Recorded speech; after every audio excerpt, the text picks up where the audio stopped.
تو دین سے پھرنا تو دور کی بات، میں پوری دنیا کی دولت کے لیے اپنے نبی سے پلک جھپکنے کے برابر بھی بے وفائی نہیں کر سکتا ہوں۔ سبحان اللہ، زور سے سبحان اللہ بولے۔ میں اپنے نبی سے پلک جھپکنے کے برابر بھی بے وفائی نہیں کر سکتا ہوں۔ جب اس نے یہ بات سنی تو اسے بڑا غصہ آیا، اور اسی غصے کے انداز میں اس نے کہا کہ خبیب بن عدی کو سزا دی جائے۔ حضرت خبیب بن عدی کو اس جگہ پر لے جایا گیا جہاں سزا دی جاتی تھی۔ تو بادشاہ کی طرف کو دیکھ کے لوگوں نے اشارتاً پوچھا کہ بادشاہ سلامت کون سی سزا دی جائے؟ تو حضرت خبیب بن عدی کے بارے میں اس بادشاہ نے حکم دیا، اقطعوا عضباً عضباً، ان کے جسم کو ہلکا ہلکا کر کے کاٹا جائے۔ پیارے مسلمانوں، یاد رہے کہ کتنی تکلیف ہوتی ہوگی۔ تو حضرت خبیب بن عدی کے جسم کو سیدھے ہاتھ کی انگلی سے ایک ایک انچ کی برابر کاٹنا شروع کیا گیا۔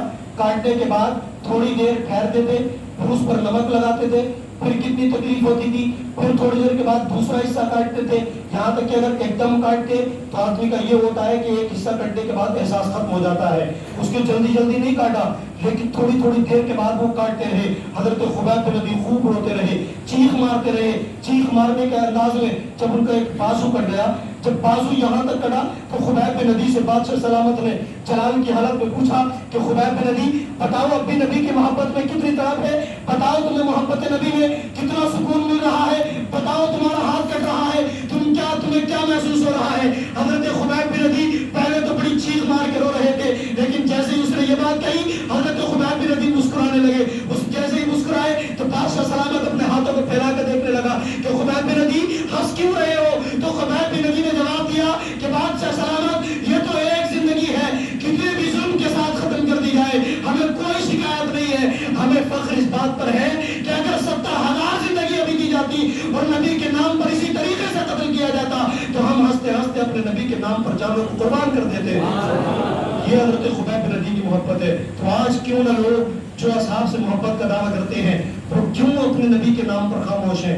ہم یہ نہیں کہتے کہ کسی سے جھگڑا کیا جائے، ہم یہ نہیں کہتے کہ کسی کی گردنیں کاٹی جائیں یا اپنی کٹائی جائے، لیکن کم سے کم ایک جھوٹ ہو کے بس ایک بار آواز اٹھانے کی ضرورت ہے اور سارے لوگوں کو یہ بات بتانے کی ضرورت ہے، نہ ہو جو عشق مصطفیٰ تو زندگی فضول ہے، غلام یہ رسول میں موت بھی قبول ہے، اور گستاخ رسول کی بس ایک سزا، سرتل سے جدا۔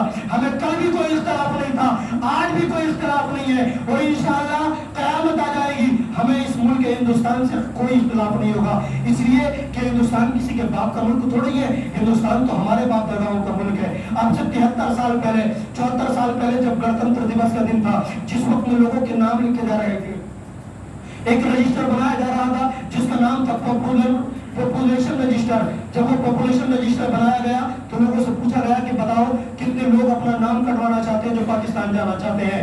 پیارے مسلمانوں، ہم آج بھی فخر کے ساتھ یہ بات کہہ سکتے ہیں کہ تمہیں تو آج تک اجازت بھی نہیں دی گئی کسی ملک میں جانے کی کہ تم انڈونیشیا چلے جاؤ یا آسٹریلیا چلے جاؤ یا سری لنکا چلے جاؤ، تمہیں کبھی نہیں کہا گیا کہ تم کسی ملک چلے جاؤ، لیکن ہمارے پاس ہمیں آپشن دیا گیا تھا کہ ہم پاکستان چلے جاتے، ہمیں یہ بتایا گیا تھا کہ تمہارے لیے پاکستان کا دروازہ کھلا ہے، لیکن ہم نے پھر بھی ہندوستان کو اس لیے چنا، اس لیے نہیں کہ یہاں بلند دروازہ ہے، اس لیے نہیں کہ یہاں تاج محل ہے، اس لیے نہیں کہ یہاں جامع مسجد ہے، اس لیے نہیں کہ یہاں لال قلعہ ہے۔ ہندوستان بلند اس لیے نہیں ہے کہ یہاں تاج محل کی کمائی کروڑوں روپے میں آتی ہے، ہندوستان اونچا اس لیے نہیں ہے کہ یہاں پر لال قلعے کی دیواریں بڑی بڑی اونچی ہیں، ہندوستان اس لیے اونچا ہے کہ اسے کسی کے باپ نے نہیں بلکہ خواجہ پاک نے بسایا ہے۔ ہندوستان اس لیے اونچا ہے کہ یہاں کسی کے باپ نے ہندوستان کو نہیں بچایا بلکہ ہمارے باپ خواجہ پاک نے بچایا ہے۔ ہندوستان اس لیے اونچا نہیں ہے کہ یہاں پر لال قلعے کی دیواریں بڑی بڑی اونچی ہیں، بلکہ ہندوستان اس لیے اونچا ہے کہ حضرت خواجہ غریب نواز،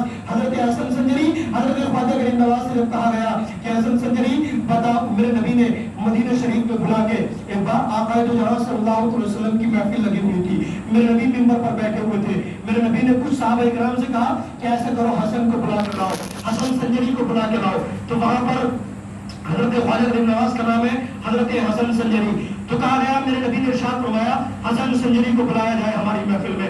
لوگوں نے ہاتھ باندھ کے عرض کیا یا رسول اللہ، سنجر میں حسن نام کے لوگ بہت رہتے ہیں۔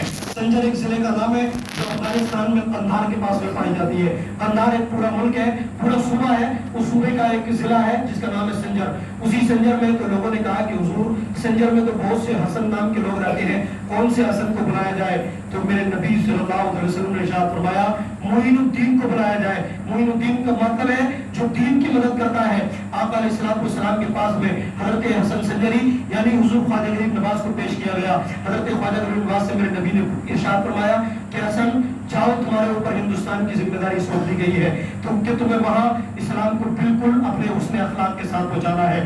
پھر حضرت حسن سنجری رضی اللہ تعالیٰ نے کہا یا رسول اللہ وہاں پر ابھی تک کوئی انتظام نہیں ہے, کوئی لوگ جانتے بھی نہیں کہ اسلام ہے یا مسلمان ہے. تو حضور میرے نبی صلی اللہ علیہ وسلم نے ارشاد فرمایا حسن سنجری تمہیں فکر کرنے کی ضرورت اس لیے نہیں ہے کہ جب تم کسی کی طرف کو محبت سے دیکھ بھی لوگے تو تمہارا رسول یہ اتنا کرم کرے گا کہ وہ تمہارے دل میں اتنی محبت بڑھ دے گا کہ وہ خود بخود تمہارے قدموں میں آ کے گر جائے گا. ہمیں فخر اسی لیے تو ہم بتانا چاہتے ہیں کہ ہمیں فخر اس لیے نہیں ہے کہ یہاں پر جامع مسجد کی دیواریں 50-50 فٹ کی بنائی گئی ہیں, اس کی مینار ایسی بنائی گئی ہے کہ وہاں پر لوگ سیر کر سکتے ہیں, وہاں سے پوری دلی نظر آ جاتی ہے. اس لیے ہمیں نہیں ہے بلکہ فخر ہمیں اس لیے ہے کہ حضور خواجہ غریب نواز نے پورے ہندوستان میں آ کے 90 لاکھ مسلمانوں کو کلمہ پڑھا کے سارے لوگوں کو یہ پیغام دیا تھا کہ لوگوں اپنا جان و جلال دے دینا, اپنی جان دے دینا, اپنا مال دے دینا, لیکن نبی پاک کا دیا ہوا ایمان مت دینا. اسی ایمان کو بچاتے ہوئے ہم آج تک لے آئے اور ہم آج بھی یہ بات کہتے ہیں کہ ہم اپنے نبی کی شان میں بالکل بھی ذرا سی بات برداشت نہیں کریں گے.